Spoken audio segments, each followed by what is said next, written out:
जब हड्डियां है उसके भी कुछ डिसीज है, उसके डिसीज है अर्थराइटिस, अलग अलग तरीके के अर्थराइटिस है। जॉइंट पेन रहता है, मैं उठ नहीं सकता, बैठ नहीं सकता, अर्थराइटिस बनता है। उसके आगे रहकर कभी कभी मेरी हड्डी कमजोर होती है। जो भी फीमेल्स 45 के आगे है उनका हार्मोन बैलेंस अगर कम होता है तो हड्डी कमजोर होती है और बुढ़ापे में जल्दी मेरा फ्रैक्चर बन जाता है। कभी कभी बोन इतना डैमेज होता है कि जो शरीर में मेरे खून दौड़ता है उसकी पैदाइश मेरे हड्डी का जो सेंटर है उसमें होता है। लेकिन वो भी अगर खराब हो गया तो मुझे मेरे खून में red blood cells, white blood cells, platelets कुछ तैयार नहीं होता और एनीमिया जैसा बीमारी बन जाता है। उसे हम बोन मैरो फेलियर बोलते हैं। एंडोक्राइन डिसीज भी मैं बोलूंगा, एंडोक्राइन डिसीज करके एक सिस्टम है, उसमें आंतरिक से एक स्राव आता है, उसका काम रहता है बाकी सिस्टम को डेवलप करना, बाकी सिस्टम को स्टिमुलेट करना। ये एंडोक्राइन सिस्टम का काम रहता है। आपने सुना होगा हाइपोथायराइडिज्म, थायराइड कम है तो वो लड़की ज्यादा जाड़ तक बन जाती है, उसको होता है हाइपोथायराइड। कभी कभी कुशिंग्स है, आपके लिए मैं बोलूंगा डायबिटीज जो है ना वो भी एंडोक्राइन डिसीज है। मेरे शरीर में स्वादुपिंड करके एक ग्रंथि रहती है, उसमें इंसुलिन बनता है, लेकिन वो कम होने से मैं कार्बोहाइड्रेट हजम नहीं कर सकता, इसलिए मुझे डायबिटीज बनता है, शुगर बढ़ती है।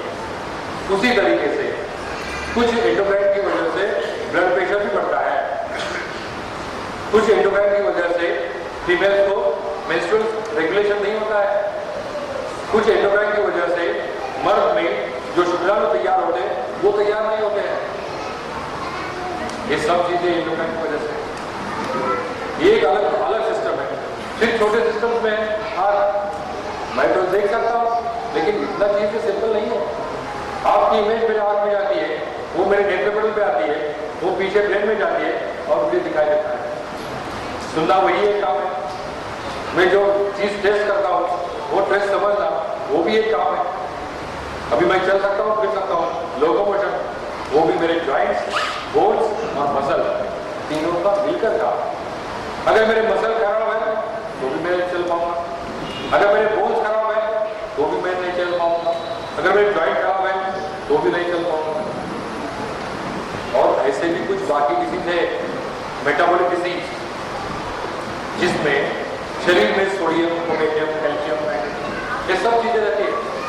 12 अगर उसका कुछ कम हुआ, कैल्शियम कम हो गया तो मुझे आती है, मैग्नीशियम कम हुआ तो मेरे पाँव में थकान आती है। ऐसे ही जो डिसीज है उसमें 12 एलिमेंट करते हैं। कुछ डिसीज ऐसे ही बनते हैं, वाइटामिन सी बनता है, वाइटामिन सी का ऑफिस आपको मालूम है, वाइटामिन ए आपको मालूम है, हर एक चीज की हमें जरूरत पड़ती है वाइटामिन की। अगर बच्चों को वाइटामिन ए नहीं मिला तो उसके आंखों की रोशनी कम होती है। अगर बच्चे को बी कॉम्प्लेक्स नहीं मिला तो उसके ब्रेन का डेवलपमेंट कम होता है। अगर वाइटामिन सी नहीं मिला तो मेरे दांत अच्छे नहीं बनते हैं, वाइटामिन डी नहीं मिला तो मेरी हड्डी नरम होती है। ये भी सब डिसीज है कि जो वाइटामिन की वजह से मेरी बॉडी तंदुरुस्त रहती है, मेरे सेल का काम अच्छा रहता है, मेरा फिजिक अच्छा रहता है, मेरी सोच अच्छी रहती है, मेरा दिमाग अच्छा रहता है। आपने सुन लिया ये सब डिसीज कैसे बनते हैं, मेरे शरीर का काम क्या है। लेकिन अब तो हम डॉक्टर लोग बहुत सारी मशीन करते हैं, बहुत सारी, खून चेक करते हैं, यूरिन चेक करते हैं, ब्लड चेक करते हैं, एक्सरे करते हैं, सीटी स्कैन निकालते हैं, MRI निकालते हैं, एंजियोग्राफी करते हैं, सब कुछ करते हैं और हर एक किसी का डायग्नोसिस करते हैं। हमें चारों ओर धमाका है कि प्रिवेंशन प्रिवेंशन प्रिवेंशन, चलो सब लोग बोलते हैं और डॉक्टर्स बोलते हैं, सोशल वर्कर्स बोलते हैं हम प्रिवेंशन के लिए ये क्या कह रहे हैं, वो क्या कह रहे हैं। लेकिन उस कैंप में डायग्नोसिस होता है और फिर ट्रीटमेंट दी जाती है। वो डायबिटीज का कैंप हो जाए, कैंसर का कैंप हो जाए, कोई भी आदमी उधर जाता है तो कोई समझाता है क्या कि आपको 10 साल बाद कैंसर होने वाला है, कोई बोल सकता है? नहीं बोल सकता। कोई बोल सकता है क्या कि पहले आप 5 साल के बाद आपको डायबिटीज होगा? कोई नहीं बोल सकता। तो this is not real preventive care. ये रियल प्रिवेंशन है क्या? तो होने के बाद आप बोलते हैं डायबिटीज है, उसको ट्रीटमेंट ले लो, तो ये रियल प्रिवेंशन नहीं है। तो उसके लिए मुझे समझना चाहिए ये डिसीज कैसे बनते हैं। अभी तो हमने बहुत सारे पढ़ लिए, बहुत सारे डॉक्टर के पास बुक्स रहते हैं, मेडिकल कॉलेज में बुक्स रहते हैं, हमने सारे बुक्स पढ़ लिए, लेकिन कुछ डिसीज के बारे में हमें ये नहीं पता हुआ कि परफेक्टली ये डिसीज ऐसा ही बनता है क्या, मुझे नहीं पता। तो मैं आज मैं आपको समझाऊंगा कि बेसिक थ्योरी क्या है। एक बिल्कुल सिंपल थ्योरी है कि मैंने बोल दिया आपको एक सेल के माध्यम से मैं इतना बड़ा हो गया, लेकिन ये सेल ने दूसरा सेल को ऐसे करना कर दिया। ये सेल ने अपना हर रोज का काम कैसे पूरा किया। तो ये सेल में एक फैक्ट्री रहती है, उसमें रहते हैं माइटोकॉन्ड्रिया। उधर पे मैं जो अनाज खाता हूँ, मैं जो पानी पीता हूँ, मैं जो ऑक्सीजन लेता हूँ अंदर, वो उधर जाता है ऐसा, और उस फैक्ट्री में जाकर ऐसा पकाया जाता है जैसे घर में आप लोग पकाते हैं ना खिचड़ी वगैरह, उसी तरीके से वो सेल के अंदर एनर्जी पकाई जाती है। क्या किया जाता है? एनर्जी पकाई जाती है, एटीपी कहते हैं उसे, एटीपी की एनर्जी पकाई जाती है। तो एनर्जी मिलने के बाद वो सेल बड़ा होता है, सेल बड़ा होने के बाद दूसरा सेल तैयार करता है, मेरे शरीर को एनर्जी देता है, ऑक्सीजन देता है, सब देता है, और इससे मेरा काम चलता है।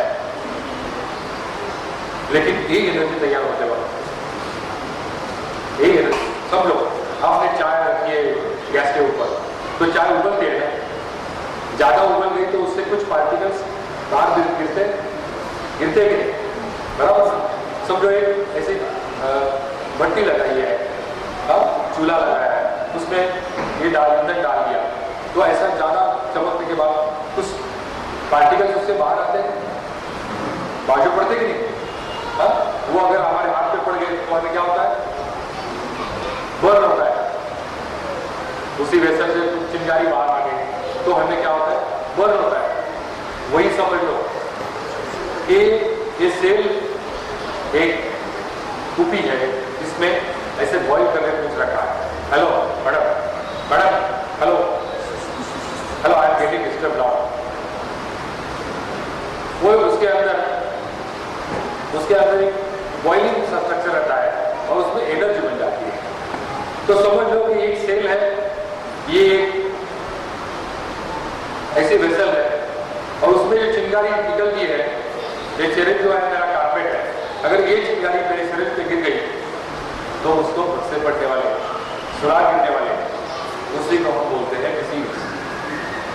ये जो पेशी में काम करना चालू रहता है, उसमें से कुछ चिंगारियां बाहर आती है, उसमें से एक आध चिंगारी मेरे हाथ में जाती है, तो मेरी वेसल ब्लॉक होती है, तो मुझे बनता है इस्चेमिक हार्ट डिसीज। एक आध चिंगारी ब्रेन में जाती है तो मुझे बनता है पैरालिसिस। एक आध चिंगारी मेरी एंडोक्राइन में जाती है तो मुझे बनता है डायबिटीज, और भी चीजें उससे निकलती है। एक आध चिंगारी क्या करती है? मेरे पेशी को पूरा खलास कर देती है, लेकिन वो पेशी बाहर नहीं आती। हमारे शरीर में जो भी इंजुरीज है, ये माइक्रो इंजुरीज बोल दिया मैंने, एक चिंगारी का आपको एक दिया मैंने, एग्जाम्पल दिया, और इससे डिसीज बन रहा है। तो डिसीज बनने के 2-3 तरीके हैं। एक, वो चिंगारी की वजह से वो जो सेल है वो डैमेज होती है, इंजर्ड सेल। दूसरी, ये चिंगारी इतनी बड़ी होती है कि मेरे सेल की पेशी को पूरा खल्लास करती है। और तीसरी बात ये होती है कि मेरे से पेशी, ब्लड के हो या कोई भी हो, उसका जहां पे प्रोडक्शन होता है उसी को मरवा देती है वो चिंगारी, तो मेरा सेल प्रोडक्शन नहीं होता। 3 चीजें बन गई, सेल प्रोडक्शन नहीं, सेल डैमेज हो गया और सेल मर गया। अभी ये सब अच्छा करने के लिए, ये तो हर रोज मेरे शरीर में भी होता लेकिन मेरे शरीर में ऐसा दूसरा सिस्टम है कि जो भी चिंगारियां बाहर निकल रही है सेल मेटाबॉलिज्म के वक्त से क्या बोलते हैं, सेल मेटाबॉलिज्म, उस वक्त जो चिंगारियां बाहर निकलती है उनको बुझाने का काम करने वाली दूसरी सिस्टम मेरे पास है, उसे बोलते हैं इम्यून सिस्टम। परमेश्वर ने दोनों भेजा है, वो फर्नेस भी दिया है चिंगारी वाला और उसको बुझाने के लिए इम्यून सिस्टम भी दिया है। लेकिन ये मेरा जो इम्यून सिस्टम है वो कहाँ पे है, वो थाइमस करती है, उधर है मेरे बोन से ना, उसके बीच में मगज रहता है, उसमें इम्यून सिस्टम, मेरे लिवर में, मेरे स्प्लीन में, मेरे लिम्फ नोड ग्लैंड्स रहते हैं ना, उसमें ये सिस्टम है, मेरे WBC तैयार होता है उसमें ये सिस्टम है। ये सिस्टम से मुझे पावर मिलता है, इम्यून पावर। मुझे क्या मिलता है, इम्यून पावर। लेकिन अब ये संसार में मुझे भेजा गया तो अच्छा था सब, लेकिन आज पोल्यूशन बढ़ गया, वाटर पोल्यूशन बढ़ गया, साउंड पोल्यूशन बढ़ गया, अल्कोहलिज्म बढ़ गया, टोबैको ड्रिंकिंग बढ़ गया, सब बढ़ गया। फिर हम लोग देखे वो दवा बढ़ गई, इंसेक्टिसाइड बढ़ गए, केमिकल्स बढ़ गए। ये सभी ओर से मेरे शरीर के ऊपर ऐसा काम बन रहा है जिसके माध्यम से मेरा इम्यून सिस्टम वीक बन रहा है।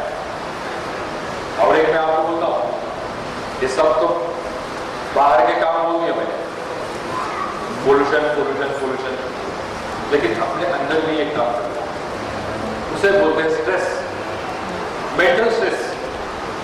घर में झगड़ा हो जाए स्ट्रेस आता है, ऑफिस में बॉस बोलता है स्ट्रेस होता है, मैं गाड़ी चूक गई स्ट्रेस होता है, और बहुत सारी चीजें हैं जिसके माध्यम से स्ट्रेस बनता है। और ये स्ट्रेस क्या करता है मालूम है, आपका जो इम्यून सिस्टम है उसको वीक बनाता है। और अगर वीक बन गया इम्यून सिस्टम तो मैंने जो बोल दी, मेरे शरीर में हर एक मिनट को, हर एक सेकंड को जो चिंगारियां पैदा हो रही है, जो बैड चिंगारी है, उनको बुझाने के लिए मेरे पास जो इम्यून सिस्टम है वो वीक बन गया। अभी आप बोलोगे सर जी हमारे ये समझ में आ गया कि डिसीज कौन सा है, डिसीज का माध्यम कैसे बनता है समझ में आ गया, और उसको हटाने के लिए, डिसीज को हटाने के लिए इम्यून पावर है, ये भी समझ में आ गया। लेकिन आप बोलोगे मुझे कि हम हमारा इम्यून पावर कैसे बिल्डअप करें। अरे बोलोगे सर आपको भी लगता है कि मेरा इम्यून पावर अगर अच्छा है तो मेरा सेहत अच्छा रहेगा, राइट? और मैंने बोल दिया आपको कि अगर मुझे खाना अच्छा मिला, नहीं अभी सर ने रखा वैसा नहीं, मुझे खाना अच्छा मिला, अच्छा ये कहने की बात है, लेकिन डॉक्टर के नाते मैं अगर बोलना चाहूँ तो मेरे लिए अच्छा खाना ये है जो मेरे इम्यून सिस्टम के सेल्स है या बॉडी के जो मेरे सेल्स है उनको जो चाहिए, वो सेल्स को जो चाहिए अगर वो खाने में मिलता है मुझे, तो मुझे हेल्दी न्यूट्रिशन मिल गया। नहीं तो आप अभी मुझे कुछ गरम पकौड़े दोगे, कुछ अच्छा ग्रीन्स दोगे, कुछ और कुछ दोगे, नॉनवेज भी मैं खाऊंगा, लेकिन वो उस सेल को चाहिए, ये मेरी समझ की बात है। अभी मैं बोलूंगा तो उसका वो हमसे नहीं आता, उसको पीना ही देना है, बराबर? उसी तरीके से मेरे शरीर के अंदर जो सेल है या मेरे शरीर के अंदर जो इम्यून सिस्टम है वो निर्भर है, मुझे जो चाहिए खाना वो आप देते नहीं जाते। तो मुझे क्या करना है, मुझे मेरे शरीर के लिए विटामिन ए चाहिए, आंखों में मुझे विटामिन बी कॉम्प्लेक्स चाहिए, विटामिन सी चाहिए, विटामिन डी चाहिए, कार्बोहाइड्रेट, प्रोटीन, फैट, ये मुझे चाहिए। मुझे इसेंशियल फैटर एसिड चाहिए, मुझे चाहिए ये, और दे लगेंगे। फिर भी बिना मैंने समझ लिया कि उनके घर में बाकी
तो इज इट पॉसिबल?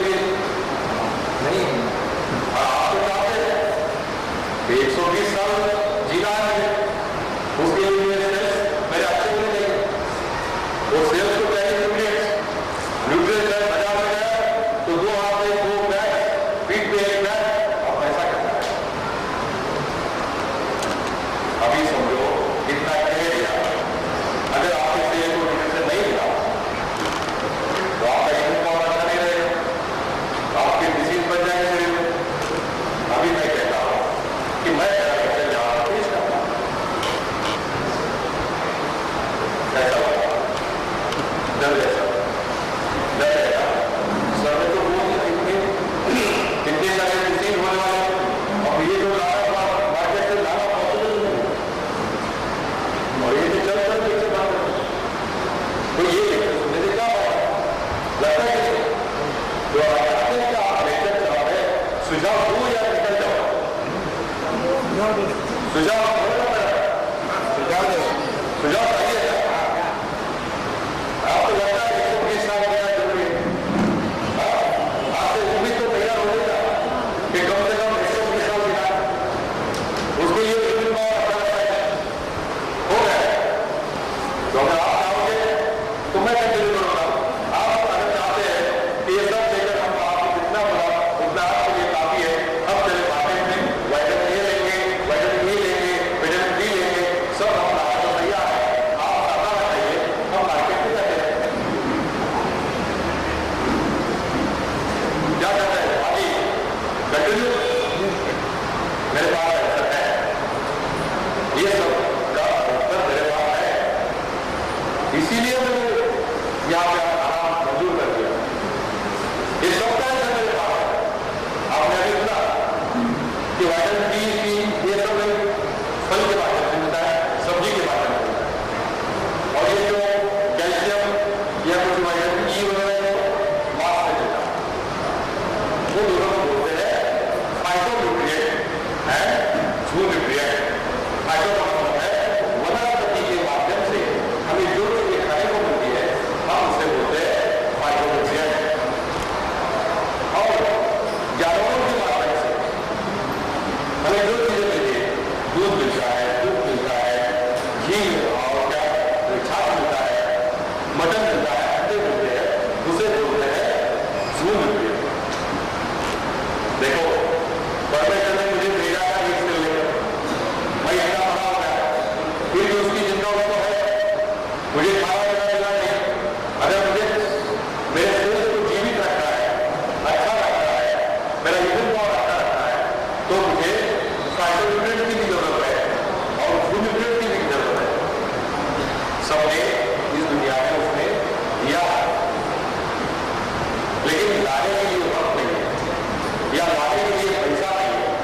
अगर ला दिया तो खाने के लिए इतनी शक्ति मेरे पास नहीं है। ये सोच मन में लेकर मैंने धन्वंतरी ग्रुप की पालन की। धन्वंतरी का नाम लेकर मैंने उसके ऊपर काम करना चालू कर दिया, और मैंने काम क्या किया कि ये जो दुनिया में वनस्पति जन्य पदार्थ है या बायोन्यूट्रिएंट जो है, ज़ून्यूट्रिएंट्स, उसके ऊपर स्टडी करना चालू कर दिया। तो मुझे ध्यान में आया कि मेरे बाबू ने मुझे दूध दिया था, डॉक्टर ने अच्छा था, लेकिन मां का दूध बंद होने के बाद मैं बाहर का खाने लगा तो मैं बीमार पड़ गया। तो मैं सोचने लगा कि ऐसी क्या चीज है मां के दूध में कि जिसकी वजह से मैं उसको बीमार नहीं होता। तो मेरे ख्याल है कि उसके दूध में, मां के दूध में ऐसे कोई चीज होगी जो मेरी इम्यून पावर को आबादी करते हैं, स्ट्रॉन्ग करते हैं। फिर मैं बोला कि अगर मां के दूध में ये है तो मां के पहले दूध यानी कि पीयूष, उसे कोलेस्ट्रॉल बोलते हैं, उसमें क्या है? थोड़ा बता किया, थोड़ा इंजेक्शन किया, मुझे सारी चीजें मिल गई। मैं विचार रहा हूं कि मेरी मां मुझे दूध दे सकती है, मेरा जन्म होते ही मेरी मां मुझे दूध दे सकती है, वो और किसी को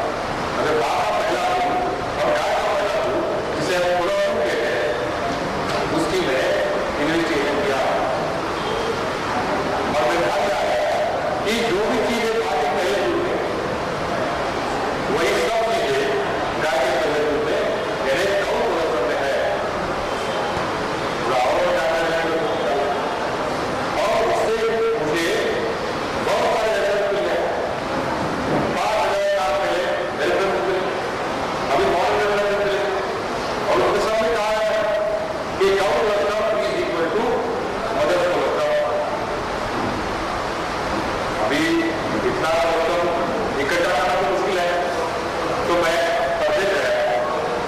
परदेश में जो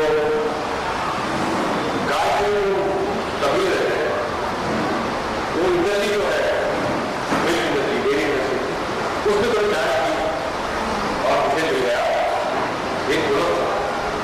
फिर भी मैं चुप नहीं बैठा, मुझे चाहिए था बढ़िया बढ़िया, क्योंकि उसके ऊपर मुझे और कुछ प्रक्रिया है। वो कोलोस्ट्रॉल से लेकर यहाँ तो क्या आप दे सकते हैं कोलोस्ट्रॉल, तो मुझे उसके ऊपर प्रक्रिया करनी, लो बीपी और लो प्रेशर, उसे एक्सट्रैक्ट निकालेंगे जो बिल्कुल मेरे शरीर को जरूरत है, वैसे एक्सट्रैक्ट निकाल उसको प्रभावित कर दिया। ये सक्रिय का सक्रिय किया, ये सक्रिय किया, हवा का सक्रिय किया। हवा अगर कोई भी जो मुस्लिम कंट्री रहते हैं, अगर वो प्रोडक्ट उधर बेचता है तो उसको हलाल का सक्रिय करता है, पोषण सक्रिय करता है। भारत में भी अगर आपको कुछ बेचना है तो उसे अपने को का सक्रिय करता है। तो लो प्रेशर करने के बाद, ये एक्सट्रैक्ट निकालने के बाद हमने ये सारे सर्टिफिकेट जमा कर दिए।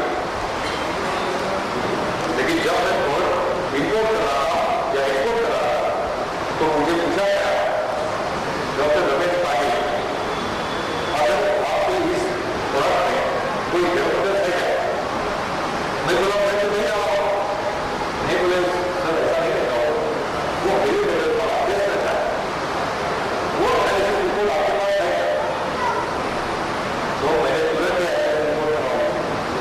अपने प्रोडक्ट में, अपने एक्सट्रैक्ट प्रोडक्ट में वेरी बेटर करिए।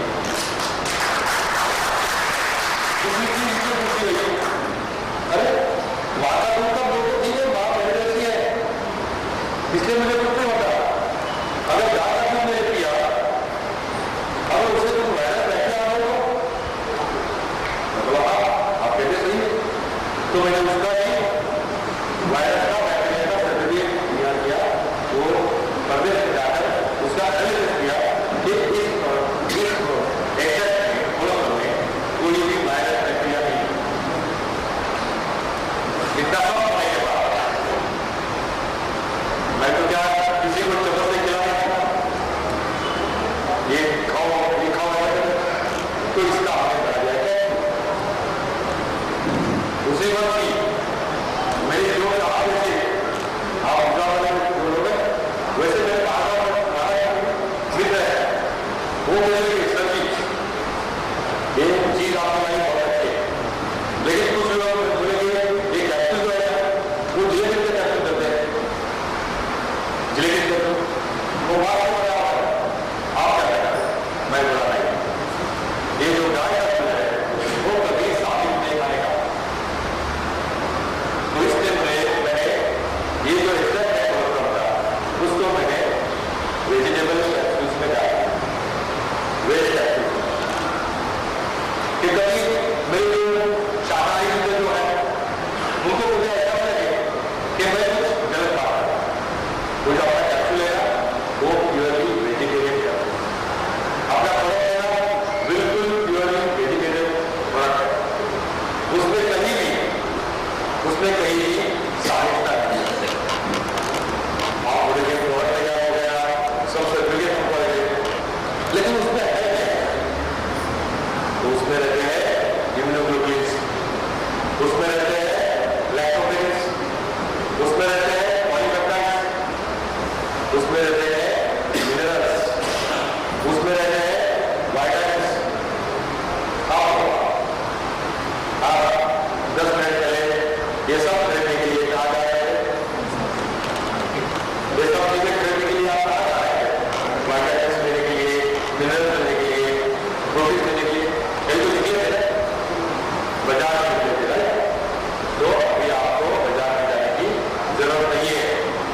जो भी आपको सेल को न्यूट्रिएंट चाहिए, जो भी आपको सेल को चाहिए, इम्यून पावर के लिए चाहिए, बीमारी को रोकने के लिए चाहिए, वो सब प्रोडक्ट्स, सब इंग्रेडिएंट्स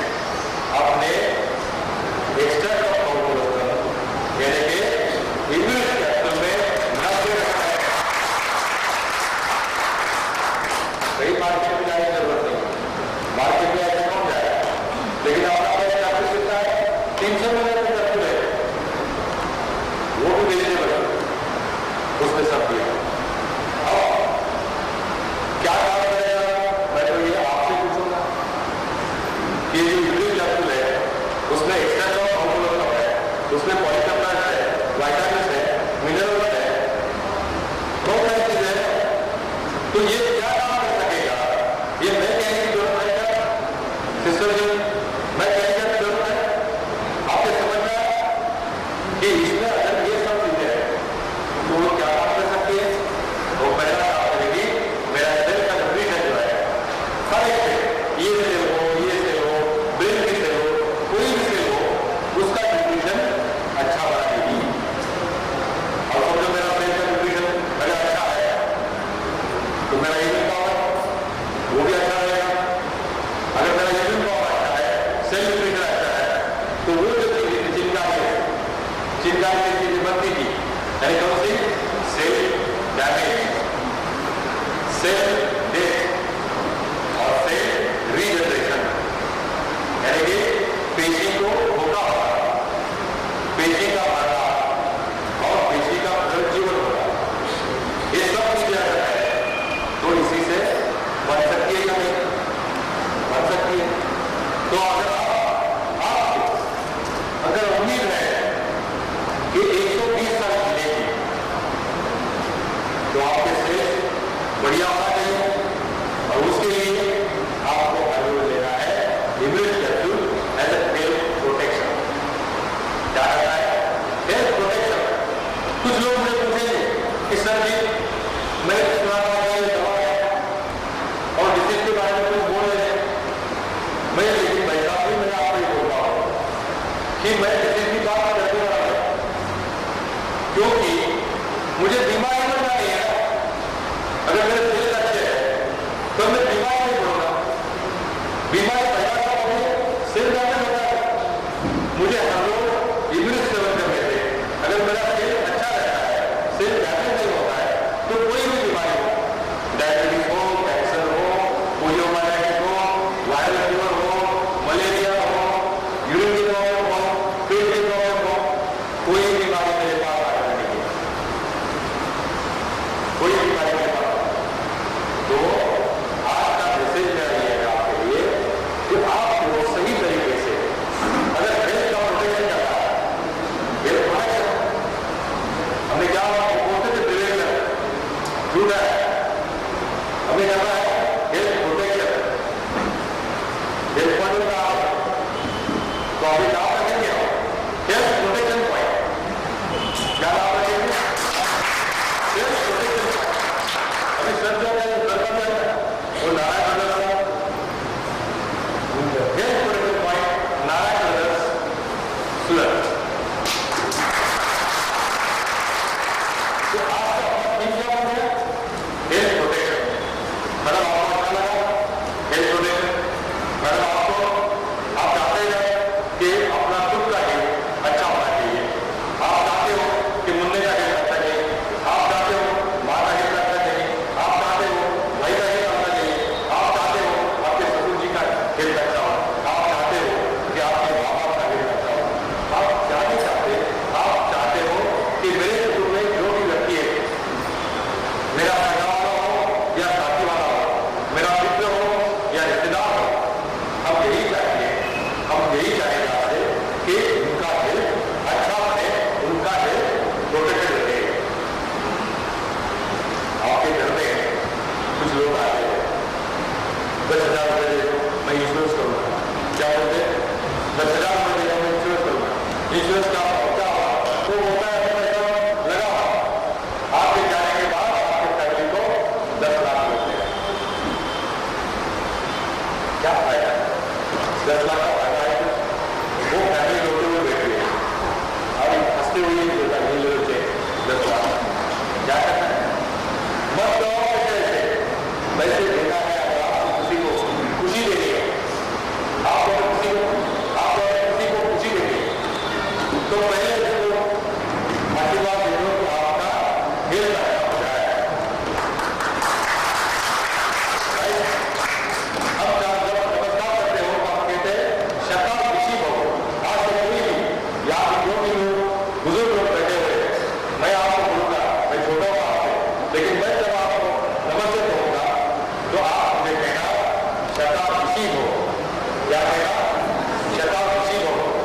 जो भी सीनियर पीपल है, आपसे यही काम है और उनको शताब्दी करने के लिए आपके जो नौजवान कंपनी है वो उनको हर रोज एक दो यूनिवर्सिटी कैप्सूल देके करके वो एक के साथ आपको आशीर्वाद दे सकते हैं। आप बोलेंगे कि सिर्फ उम्र बढ़ती है, हेल्थ प्रोटेक्शन करते हैं, क्या करते हैं? हेल्थ प्रोटेक्शन का मतलब है हेल्थ प्रोटेक्शन नहीं पिज्जा बंद करके तो कुछ लगा देगा फायर प्रूफ ग्लास रहता है, ऐसा में लगा के नहीं मिलेगा। हमें हेल्दी जीना है, सिर्फ जीना नहीं, कैसे हेल्दी जीने के लिए क्या करें? मेरे सेहत अच्छे चाहिए, मेरा एक्टिविटी अच्छा चाहिए, मेरा काम अच्छा चाहिए, मेरा संतुलन अच्छा चाहिए, मेरा काम करने का तरीका अच्छा चाहिए, मेरे काम करने की उम्मीद के साथ साथ ताकत रखनी चाहिए, हौसला बराबर है, मेरा हौसला ज्यादा बुलंद है, राइट? ये सब कैसे है? अगर मेरे मसल्स, मेरे बोन्स सब अगर तंदुरुस्त है तो मुझे हौसला है। मेरे घर में जिंदगी भी है, अगर मैं चाहता हूं कि वो काम करने दिन भर काम करे और मैं जाते ही मुस्कुराते हुए खत्म कर ले तो उसे एनर्जी चाहिए। अगर वो दिन भर काम करती है, बच्चों का सब देखती है और उसे लगता है उसे एनर्जी चाहिए तो बाजार के सब लाकर दूं या कैप्टन लिबरेट दूं, आपके लिए क्या दे दूं? देता हूं मैं हर रोज उसको 3 कैप्टन देता हूं बाकी साड़ी बनवा, लेकिन इंग्लिश में दूंगा, साड़ी में देगा, साड़ी देने से बजाय इंग्लिश दिया तो वो हेल्दी रहती है, घर में वातावरण प्रसन्न रहता है। मैं नहीं बोला अगर आप जब बीमार है घर में तो घर के बाहर कैसे होगा? अच्छा नहीं है तो पका जाओ बरोबर करो। तो इसके लिए घर में भी अगर तो भी मिलता कोई और आपका मुन्ना भाई अगर बोलता है कि मुझे जिम जाना है, मुझे अच्छा होना है, उसे इंग्लिश चाहिए, उसके लिए भी अपना इंग्लिश बहुत पावरफुल है क्योंकि वो पसंद है, वो मेरे शरीर के अंदर जो भी इंटरनल है उसको स्टिमुलेट करता है, उसमें जो ग्रोथ करता है वो उसे स्टिमुलेट करता है। ऑर्गेनाइजर होता है, मैं आपको बोलूंगा कि सब फीमेल को लगता है कि उनका चेहरा जो है उसे कभी तो क्या बोलो क्रैश नहीं आनी चाहिए और विंकल्स देना चाहिए, सबको लगता है, मुझे लगता है।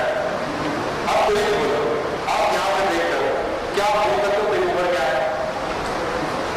बिकॉज मेरा चेहरा विंकल भी है तो आप देखो और विंकल में पैच अपना है, विंकल में पैच जैसे मेरा चेहरा जो है वो विंकल भी है, तो विंकल के चेहरे से आप नहीं कह सकते कि मेरा उम्र कितना, तो उसके लिए इसका जैसे कर लो, मैं खाना खाते रहूंगा, चलते रहूंगा, तब तक आप ऐसा करो कि मेरी उम्र क्या है और आप जाकर के बताइए कि सर जी ने बोला तो सर बोला तो आप मुझे साफ के ऊपर हो गया। तो जब आप आपको रूह आपकी उम्र अगर छपा नहीं है, मंजीत जी आप कब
साइड जाएगा फाइटोन्यूट्रिएंट्स वनस्पति और ये साइड जाएगा जून्यूट्रिएंट्स।